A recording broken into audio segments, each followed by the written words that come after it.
Super Adventure Box! Super Adventure Box! Oh my god, Super Adventure Box is back.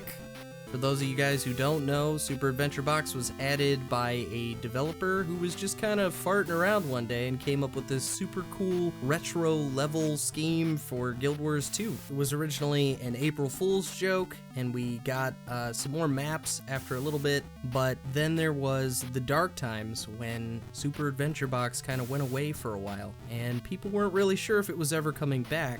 They announced a little while ago, though, that this is going to be an annual festival, and I completely forgot about this. So, if you haven't played Super Adventure Box, or you forgot all about it like I did, you could head over to Radasum, and there's this really giant cool box thing that actually can be entered now, and that will take you to the Super Adventure Box hub. If you've played a character through some of these levels, you'll still have access to all the levels you've previously completed, and if not, you'll have to start at Zone 1, Level 1, and work your way through.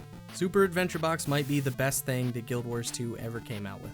Hands down. I mean, I love this game, and I love all of its content, but I am just a sucker for retro, awesome, cool gameplay type things. And this has all of that. All of it. It's like a cross between Zelda and Mario. They do a lot of tropes to old Nintendo games. It's just, it's good. You get items as you play through the levels. Some of them are like bombs, and you can blow up the sides of mountains. And then there's like a secret place where you can collect coins. Well, they're called baubles. You collect little baubles. Use baubles as a currency to buy better upgrades and super cool stuff for your character. You run around with a stick instead of your weapons. It's, oh my god. They have puzzles and power-ups and boss fights. It's oh my god. So I'm gonna try and stop fangirling here, but yeah, you should definitely go check this out. The basic premise for Super Adventure Box is that you go in there without any of your existing skills or weapons, none of that matters anymore, and you jump in a 3D representation of a two-dimensional retro game. You fight enemies, you get keys to unlock chests, you spend your baubles to unlock new items, so you can get a shovel that'll dig up secret baubles, you can get a whip that'll stun people for a few seconds, you can get a candle that'll burn down horrible stun plants. And the music, oh my god, the music is perfect. Just take a listen to this.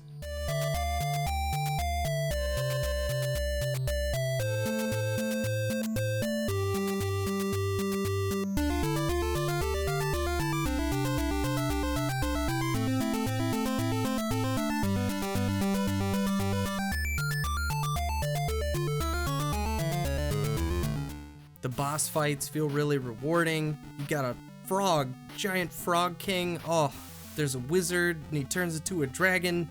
Even after you get all the upgrades, you can save up the baubles, and you can take them into the main game, turn in 250 baubles for a bauble bubble, or whatever they're called. And once you save up enough of those, they have cool retro holographic skins for your weapons. You can even use these things to get some in-game loot like obsidian shards, but who cares about any of that? This stuff only lasts 2 weeks. It only comes around once a year. You gotta get those cool weapon skins. If somehow you manage to get tired of this, you can play Tribulation Mode, which just ramps the difficulty up, adding booby traps and path restrictions, and gives you other loot so you can make green and yellow variants of the blue holographic weapons you typically get. But oh, can this be punishing? There are a lot of ways to die in Super Adventure Box.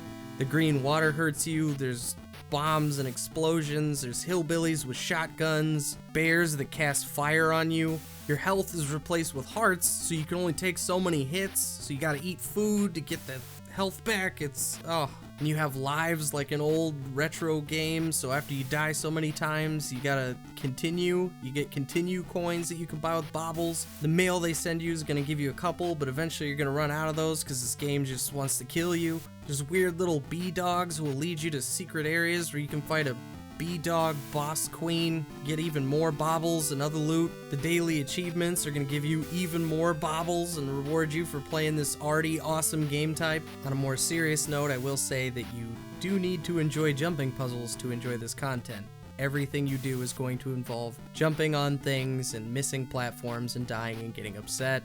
So if you hate jumping puzzles, maybe just try to like it, but you probably won't. But then every couple of levels, there's gonna be like a mini game where you can beat up a cart to get more baubles or take on assassins that are trying to rob you, little robber guys, and they try and take your baubles, but if you kill them, they drop more baubles, so yeah, that's the thing.